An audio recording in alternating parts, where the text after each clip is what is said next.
तुम कहाँ से आते हो निधि? जंजाल बिकनपुरा से तुम ही आ रही हो? वो भी बिकनपुरा से ही आती है, जान पहचान कर लेना। हाँ तो जान पहचान कर लेना साथ में। भी वैसी आप बढ़िया बजान होते बात है बेटा। हाँ तो बस खबरा होते बात है। अच्छा ये सब उधर से आती है तो जान पहचान कर लेना। हाँ देखो है जागड़ी।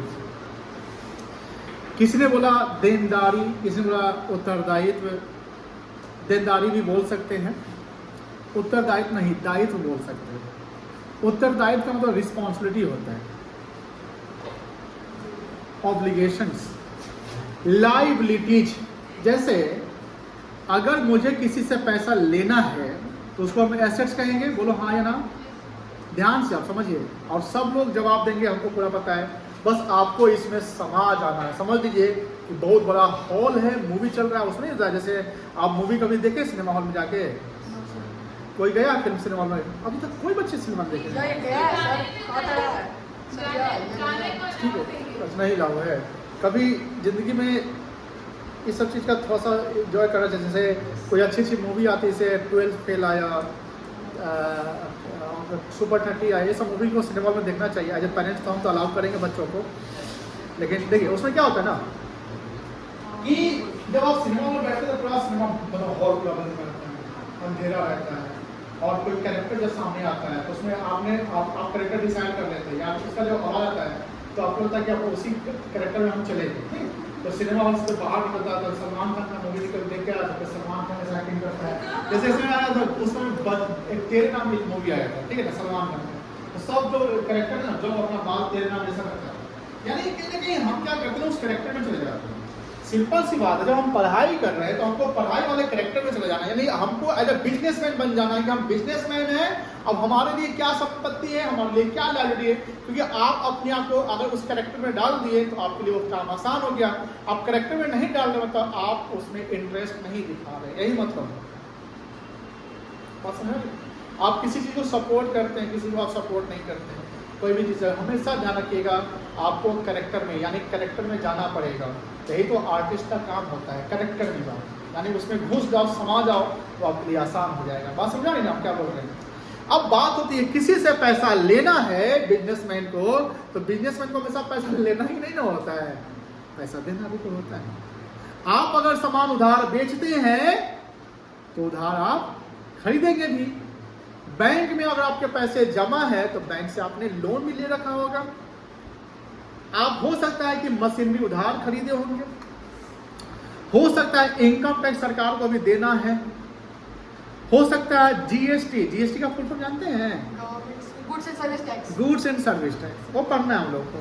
जीएसटी जो सरकार को देना है, तो ये सब चीजें क्या है मेरे लिए, जब हमें कहीं पे फ्यूचर में, यानी फ्यूचर की बात है, फ्यूचर में कहीं हमको पेमेंट करनी है, ये हमारे लिए फाइनेंशियल ऑब्लिगेशन से शब्द में ध्यान रखेंगे।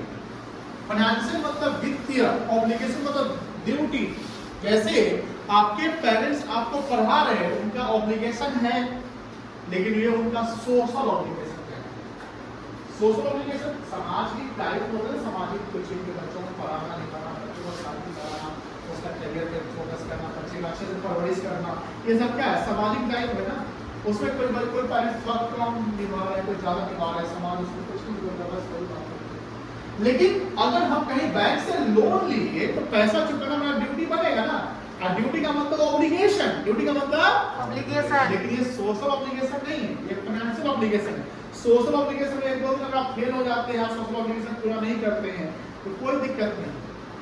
और समझाइए, समाज में मान लीजिए किसी शादी में जाना है तो सोशल ऑब्लिगेशन है, नहीं जाएंगे तो फांसी पर लटका देगा। कल ही अभी दो शादी में अटेंड नहीं कर पाए, मतलब कल एक मेरे स्टूडेंट का शादी था, तो कल एक मेरे दोस्त का शादी था, अब दोनों अटेंड नहीं कर पाए, 12 दिवस से, इसका मतलब कि वहाँ पे केस करने लगा, तो मेरे कारण का प्लेट खर्चा करेंगे। आप किसी के बर्थडे में आपको किसी ने बर्थडे में बुलाया, आप वहाँ नहीं गए, आप बोले कि जाएंगे लेकिन नहीं गए, तो क्या वो आप पे केस कर देंगे? 2-3 घंटे के 2-4 दिन के नाराज हो जाएंगे, हम भी उसके बर्थडे में नहीं जाएंगे, हम पक्का नहीं जाएंगे। लेकिन जब आपने बर्थडे बुलाया तो डोरल आ जाएगा, पार्टी देने वाला भी जाएंगे।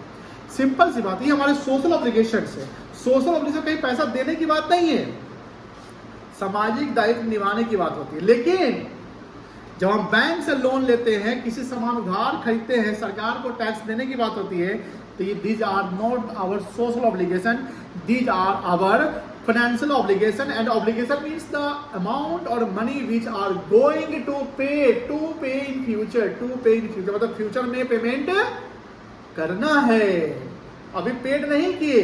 सर मान लेते हैं कि हमने सत्यम से 10,000 रुपए का सामान खरीदा, तो पैसा चुकाना है सत्यम को, तो जब तक पैसा चुकाएंगे नहीं तब तक मेरा लायबिलिटी होगा। जब तक पैसा हम चुकाएंगे नहीं तब तक मेरी लायबिलिटी। लेकिन जिस दिन सत्यम को पैसा चुका दिए, सत्यम पैसा मांगने दोबारा नहीं आएगा। सर कब तक आपसे कोई पैसा मांगेगा बताइए? जब तक आप उसको पेड नहीं। जब तक कोई पैसा आपसे मांग रहा है, वो आपके लिए क्या है? लायबिलिटी, दायित्व जिसको बोलते हैं। क्या बोलते हैं? दायित्व। The financial obligation, the amount will be going to pay in the future. अब दायित्व में जैसे बैंक से लोन लिए 4 साल के लिए, बैंक से लोन लिया 4 साल के लिए, आज हमने लोन लिया, अगले महीना बैंक आ जाएगा पैसा मांगता, आप कहेंगे भैया चौथा साल में देंगे, अभी थोड़ी कल आ गया, बोलेंगे।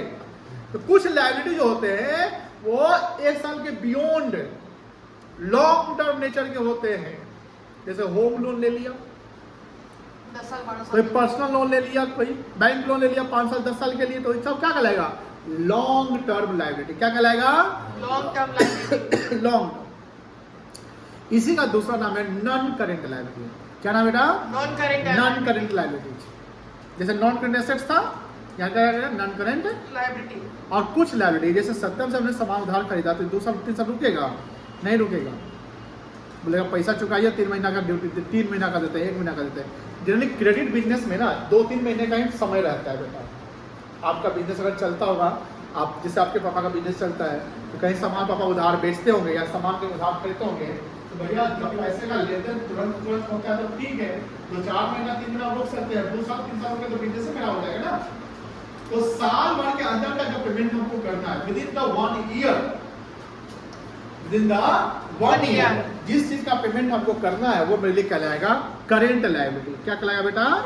Current liability. तो लायबिलिटी में एक हो गया आपका नॉन करेंट लायबिलिटी और एक हो गया करेंट। लेकिन ये दोनों जो लायबिलिटी है, ये दोनों लायबिलिटी हमको पेमेंट करने हैं बाहर वाले को। ये प्रोप्राइटर का तो अपना नहीं है, बाहर वाले को पेमेंट करना है। तो both non current and current liability is called external liability. External का मतलब जो हम बाहर वाले को पेमेंट, यानी बिजनेस की अपने, प्रोप्राइटर का अपना पैसा नहीं है, जो हम बाहर वाले को पेमेंट करें। जैसे क्रेडिटर्स हो गया, जैसे क्रेडिटर होता है जिससे हम सामान उधार खरीदते हैं, बैंक लोन हो गया, बैंक ओवरड्राफ्ट हो गया, इनकम टैक्स पेबल हो गया, ये सब चीजें जो है बाहर वाले को पेमेंट करना है, तो ये कहलाएगा एक्सटर्नल लायबिलिटी। क्या कहलाएगा? एक्सटर्नल लायबिलिटी कितने प्रकार के? 2 प्रकार के, एक नॉन करेंट लायबिलिटी और एक करेंट लायबिलिटी। बोलो, एक नॉन करेंट लायबिलिटी और एक करेंट लायबिलिटी। 2 प्रकार के हो गए। एक लायबिलिटी होता है, जैसे मान लो बिजनेस में प्रोप्राइटर पैसा अपना लगाता है, तो प्रोप्राइटर जो पैसा अपना बिजनेस में लगाता है उसको पूंजी कहते हैं। क्या कहते हैं बेटा? अकाउंट की भाषा में उसको कैपिटल कहते हैं। क्या कहते हैं? कैपिटल। वो भी बिजनेस के लिए लायबिलिटी है। अगर आपको बिजनेस बंद करना पड़े, बिजनेस आपको अगर बंद करना पड़े, तो प्रोप्राइटर अपना पैसा लेकर चल जाएगा ना। बिजनेस में जो चीजें होंगी उसी का अकाउंटिंग होगा। बिजनेस के बाद अगर मान लो प्रोप्राइटर अपने घर में कोई खर्चा कर रहा है, तो क्या उसको बिजनेस में उसका एंट्री करेंगे? बिजनेस का हिसाब बिजनेस में ना। मान लो कि मेरे 4 बिजनेस है, तो चारों बिजनेस का हमको अलग अलग हिसाब रखना पड़ेगा ना। हिसाब, अकाउंटिंग का मतलब क्या हुआ? हिसाब रखना ना। अकाउंटिंग का मतलब क्या हुआ बेटा? हिसाब रखना, जो अलग अलग रखेंगे।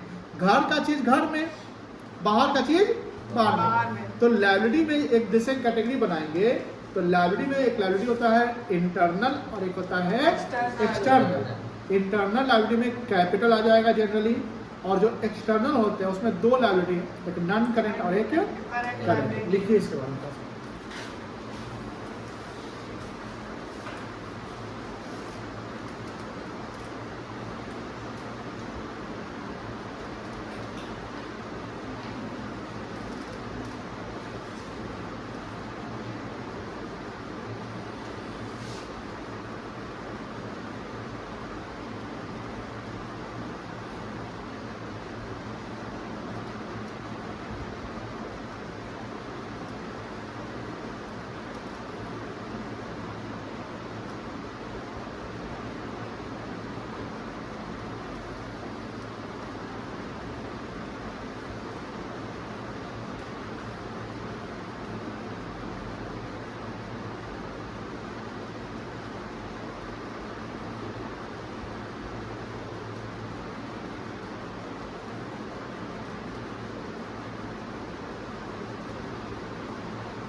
सर ये सरप्लस प्रॉफिट लॉस क्या होता है?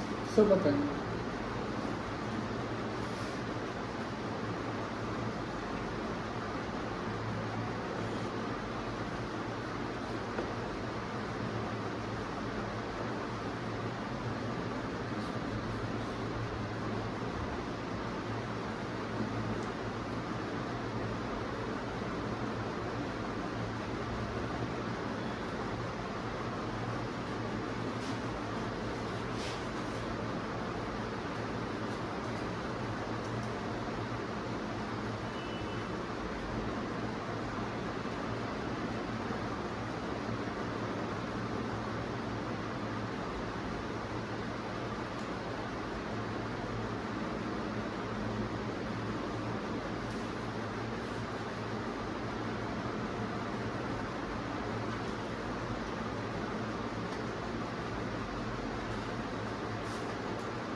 मगर छूटा नहीं ना।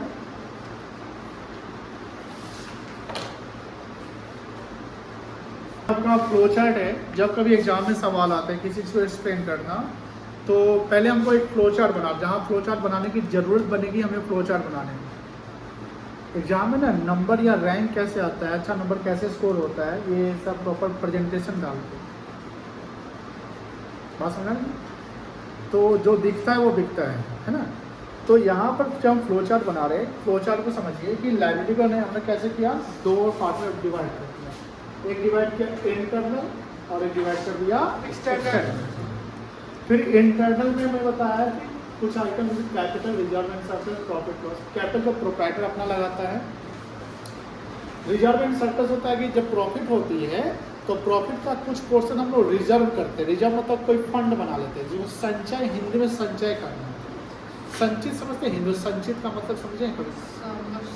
संग्रह करना समझते हैं? क्या होता है संग्रह? कहीं रखना, एक जगह संचय करना। आप लोग घर में जैसे गुल्लक रख मेंटेन करते हैं, गुल्लक या बचपन में किया थे, तो एक आदमी कितना गुल्लक मेंटेन करता है? आप कितना गुल्लक मेंटेन करते हैं? एक की एक से ज़्यादा? क्यों करते थे आप? गुल्लक मेंटेन करने का पर्पस क्या था? कोई पर्पस था ही नहीं कि था, नहीं था। आप में से कोई नहीं कह रहा है? हम तो खूब करते थे। गुल्लक मेंटेन करते थे और एक पिन होता था, अल्पिन जिसको कहते हैं। पैसा जरूरत पड़ता था ना तो सीधे करते गुल्लक को लेते थे। अब कब करते पता है? दोपहर के 12, 1 से 2 यही समय में करते थे। क्यों करते थे? बचपन के करामात, क्योंकि उस समय मम्मी सोई रहती थी। मम्मी सो रहते थे, हमको कोई जैसे आइसक्रीम वाला आ गया, अब मम्मी को कहेंगे मम्मी आइसक्रीम खरीदो, उठ के खिला दे सकते, मारेंगे तो थपड़िया देंगे, तो पैसा आएगा कहाँ से? गुल्लक। तो हम करते जाते ऑलपिन उठाए, गुल्लक को टेढ़ा गुल्लक, ठीक है ना, Yes, sir. आगे तो प्लास्टिक का से लागे और उसको छेड़ करते सिक्का आया, खट से निकला 5 का सिक्का, एक और निकाल लेते थे, 2, आप मन खुश, चले गए आइसक्रीम। तो ये रहता था। दूसरा पर्पज होता है कि जैसे रक्षाबंधन होता है, तो सोचते थे कि रक्षाबंधन के दिन तोड़ेंगे, बहन राखी बांधेगी तो पैसे देने होंगे, तो तोड़ेंगे तो वो पैसा आएगा तो वो देंगे उसको। यानी देखिए, गुल्लक जो कोई गुल्लक का पैसा रखते हैं तो कहीं ना कहीं छोटा मोटा पर्पस, बच्चों का पर्पस तो यही रहता है ना कि ये करना है, या पिन, जैसे पिंक, जैसे उसको क्या बोलते हैं आप, बॉक्स बोलते हैं ना, पिंक मिनी बॉक्स, या क्या बोलते हैं उसको, पेनी बॉक्स है। तो हम कह सकते हैं कि जब बिजनेस करने में रिस्क है, बोलो हाँ है ना, Yes, sir. और जब बिजनेस में रिस्क है, फ्यूचर में क्या होगा पूरा कंफर्म पता है। कोका कोला को पता था कि कैंपा कोला आगे उनका बिजनेस खराब करेगा, कैंपा कोला का नाम सुने ना। Yes, sir. एयरटेल, एयरसेल और रिलायंस को पता था कि रिलायंस जियो आ जाएगा। कभी भी मार्केट में जब आप हैं एज ए बिजनेसमैन, कौन कंपटीटर आके आपके बिजनेस खराब कर देगा, या गवर्नमेंट की पॉलिसी चेंज हो जाएगी, कोरोना आ जाएगा, कोरोना से बीमारी आ जाएगा, तो बिजनेस तो लॉस हो जाएंगे। किसी लॉस को एडजस्ट करने के लिए हम क्या करेंगे, एक फंड बना कर रखेंगे, उसको रिजर्व कहते हैं। क्या कहते हैं? रिजर्व। सरप्लस का फायदा, जो हमको फायदा हुआ उसका एक अलग से फंड। तो ये बिजनेस का अपना है, इस पे राइट पर मालिक का होता है, जिसमें कोई भी प्रॉफिट, बिजनेस से कोई प्रॉफिट या रिजर्व पर राइट्स किसका होगा? मालिक का होगा ना। बैंक वाला आपसे थोड़ी गएगा रिजर्व का पैसा, तो बैंक वाला मेरा लोन का पैसा तो है नहीं है, तो ये रिजर्व कहलाएगा आपका इंटरनल लायबिलिटीज। क्या कहलाएगा बेटा? Internal liabilities. फिर तो हम आते हैं एक्सटर्नल के तरफ। एक्सटर्नल को हमने बताया नॉन करेंट और एक नॉन, मतलब जो करेंट, नॉन के मतलब जो करेंट नहीं, वही क्या है? Non current. इसको लॉन्ग टर्म बोलेंगे और इसको शॉर्ट टर्म बोलेंगे। ये सब का मीनिंग लिखवाएंगे आपको। जैसे बैंक लोन, यहाँ देखो long term loan, long term borrowings मतलब कर्जा, लॉन्ग टर्म प्रोविजन मतलब होता है प्रावधान, यानी किसी चीज का हमने प्रोविजन किया कि 2 साल बाद देना है, रहने दो। जैसे नहीं होता है अरे अभी नहीं 2 साल बाद करेंगे, 3 साल बाद करेंगे, तो वो लॉन्ग टर्म प्रोविजन होते हैं। और इसी का शॉर्ट कर दें, short term loan, bank overdraft, ये सब बताएंगे। बैंक ओवरड्राफ्ट होता है जनरिक करेंट अकाउंट होता है। बिजनेस में जब बैंक बिजनेस अकाउंट खुलवाता है बैंक में, तो बैंक कभी कभी फैसिलिटी देती है कि आपका जितना पैसा बैंक में, उससे ज़्यादा पैसा निकाल कर बिजनेस को आप चला सकते हो, वो ओवरड्राफ्ट हो जाएगा। ओवर मतलब होता है एक्सेस, ओवर मतलब क्या होता है? एक्सेस। ड्राफ्ट मतलब ड्रोन, मतलब जो पैसा बैंक में जितना मेरा जमा उससे ज़्यादा निकाल लेते हैं, उसी को क्या कहते हैं? Overdraft. Short term provision, tax payable, outstanding. Outstanding मतलब बकाया, किसी का खर्चा, जैसे मान लो कि मेरे यहाँ स्टाफ काम किया, उसको हमने सैलरी नहीं दी अभी तक, तो सैलरी बकाया है ना, तो फ्यूचर में सैलरी चुकाना पड़ेगा ना, तो वही आउटस्टैंडिंग सैलरी। इनकम एडवांस, किसी ने पैसा एडवांस ले लिया और उसका काम नहीं किया, तो पैसा चुकाना पड़ेगा नहीं पड़ेगा, उसको इनकम एडवांस कहते हैं। ये सब हमारी क्या है? करंट लायबिलिटी, कोई दिक्कत नहीं है। अब तो ऐसा ये जो लाइन इंटरनल का, ये जो लाइन आपने लिखा, बोलो हाँ या ना, इसको पढ़ो तो खुद से पढ़ो।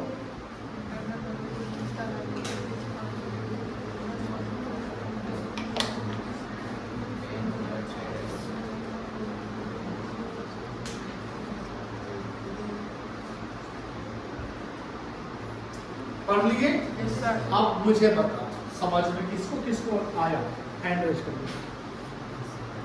समझ में किसको किसको आया, हैंड रेज करिए। अपना को आ गया, सबका को आ गया, इसको आ गया, तुमको नहीं आया, तुमको नहीं आया, आपको नहीं। जो हम बोले वही सब तो चीज था, पढ़िए।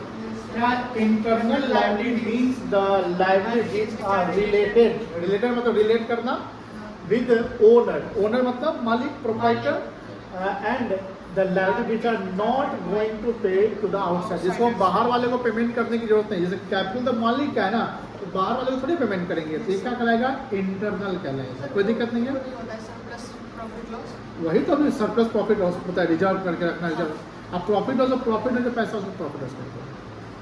अब पढ़िए लाइब्रेरीज का मीनिंग, 2 लाइन में पढ़िए तो सिर्फ लाइब्रेरी पढ़िए। क्या समझ में आया? Yes, sir. क्या है? द फाइनेंशियल और economic obligation which of a business which are going to pay in future, कोई दिक्कत नहीं है। और external liability, External liabilities means the liabilities which are going to pay the outsiders. कोई दिक्कत नहीं है। जिसको बाहर वाले पेमेंट करेंगे उसको क्या कहेंगे? एक्सटर्नल। सर आज सर जो 2 लाइबिलिटी हो गया, जैसे इंटरनल लाइबिलिटी हो गया और एक्सटर्नल लाइबिलिटी हो गया। तो इंटरनल में हमको कोई अपना कर्ज नहीं होता, हम आउटसाइडर को पे करना नहीं हाँ, होता। वो बोरेंस नहीं कहेंगे, वो उसमें- बिजनेस का प्रोप्राइटर लगा रखा है उसको हम इंटरनल कहेंगे। उसमें अपना कैपिटल रहता है। जैसे क्या? एक्सटर्नल में कैपिटल इन्वॉल्व होता है। कैपिटल नहीं इन्वॉल्व नहीं होता होता है। एक्सटर्नल पे कैपिटल मालिक का नहीं, बाहर वाले से पैसा। जैसे बिजनेस हम चलाते हैं तो पैसा, यानी बिजनेस को चलाने के लिए क्या चाहिए? लोन पैसे चाहिए, पैसे चाहिए। पैसे चाहिए। अब पैसे कहाँ से आएंगे? पहला इनिशियल पैसा तो आप अपना लगाओगे, Yes, sir. Capital. लेकिन सारा अपना पैसा लगा बिजनेस कर लोगे? No, sir. कुछ पैसा आपको बैंक से लोन लेना, फाइनेंस करवाना पड़ेगा। फाइनेंस कहते हैं, क्या कहते हैं? Finance. फाइनेंस। चलो हमने मान लो कि हम रेस्टोरेंट खोला है, 70 लाख का हमारा बजट है। प्रोजेक्ट कितने का है? 70 लाख। अब मेरे पास 40 लाख रुपए है, तब सोचते हैं 40 लाख हम अपना लगा देते हैं, तो क्या लाएगा? कैपिटल। बोलो क्या कहलाएगा? कैपिटल। अब 30 लाख हम बैंक से लोन ले लेते हैं, बैंक लोन, तो 70 हो गया।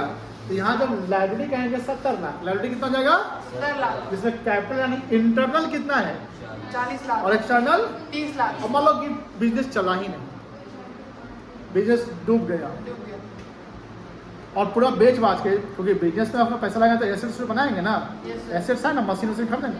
अब पूरा बिजनेस में बचा 50 लाख हो गया, यानी बिजनेस का वैल्यू जो है 50 लाख हो गया, 20 लाख का लॉस हो गया। कितने का लॉस? 20 लाख का लॉस। तो बताओ, बैंकर जो है 30 लाख रुपया हम बैंक से लोन लिए, तो बैंकर हमसे कितना मांगेगा? 30 लाख। वो देगा भाई तेरा लॉस प्रॉफिट तू समझ, हमको बैंक को 30 लाख देना पड़ेगा। Yes. तो 50 लाख बचा, बैंक को हम 30 लाख दे दिए, कितना बचेगा? 20 लाख। हमको कितना मिलेगा?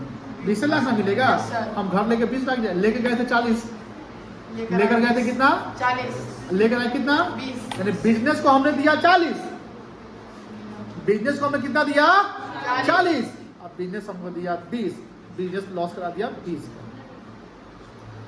सारा घाटा नुकसान मालिक। मालिक का। बट बिजनेस सेपरेट होता है, प्रोप्राइटर का घर सेपरेट होता है। प्रोप्राइटर का घर अपना घर है तो थोड़ी बिजनेस में काउंट होगा। Proprietor and business both are separate from each other. Each other. It is based on business entity concept. अगर उसको हम सेपरेट ना करें तो गड़बड़ा जाएगा। इसलिए जो अब 20 लाख रुपया जो हमको मिला, कहने का हम कैसे ना, बिजनेस हमको 20 लाख दिया तो बिजनेस के लिए लायबिलिटी था ना, Yes, sir. लेकिन बिजनेस के लिए कौन सा लायबिलिटी था? इंटरनल। आप बाहर वाले को नहीं पेमेंट करोगे, बाहर। जैसे ये बताइए, अब आप लॉजिकली बताइए सर, पेमेंट की जब बात होगी तो पहले किसको पेमेंट करेंगे? प्रायोरिटी, जैसे प्रायोरिटी समझते हैं ना, प्राथमिकता। पहले इंटरनल का पेमेंट होगा कि एक्सटर्नल का होगा? External. पहले एक्सटर्नल का होगा। आपके घर में कभी जैसे पार्टी उटी हुआ होगा Yes, sir. तो गेस्ट को बुलाए होंगे ना, Yes, sir. तो पहले जैसे खाना वाना बना, मिठाई तिठाई भोज भात रहा होगा, पहले किसको खिलाए थे? अपने खाए थे कि पहले बाहर में खिलाए थे? Guest. पहले गेस्ट को खिलाएंगे और लेकिन नहीं सर हम तो पहले ही खा लिए थे। ऐसे नहीं होता है। कभी भी आप देखिएगा पार्टी शादी या भोज भात होता है तो पहले बाहर आने जो हमारे गेस्ट अतिथि होंगे उनको वहाँ इज्जत सम्मान नहीं जाना चाहिए, उनको भरपूर खिलाइए। अब मान लीजिए लोग खा कर सब चले गए, उसके मान लीजिए आपके घर भोज में 3 सब्जी बना था, 3 वैरायटी का, एक वैरायटी का सब्जी खत्म हो गया, आप चिल्लाइएगा? आप गाली दीजिएगा हलवाई को?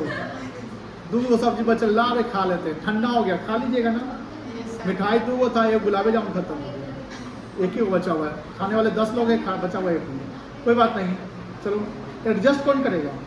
घर वाला। घर वाला इंटरनल हो गया तो नाफा नुकसान आपका। अब 1.5 ज़्यादा मिठाई बच जाता तो कल तक 5 दिन तक खाते ना, नहीं कभी होता है कि खूब मिठाई बच गया था 4 दिन तक खाते रह गए, शादी में दही बच गया तो खाते रह गए, ये बच गया तो खाते रह गए। भाई सारा कुछ आप ही का है, बच गया तो आपका, नहीं बचा तो गया। ये तो कभी शेयर मार्केट में लॉस होता है, कौन ज़्यादा परेशान होता है? शेयर होल्डर जो शेयर खरीदे रहते हैं। जो लोन दे दिया उसको क्या प्रॉब्लम है? नहीं प्रॉब्लम, समझ गए ना? Yes, sir. हटा दे इसको। तब BST हम आपको आज पढ़ाने वाले हैं, ठीक है।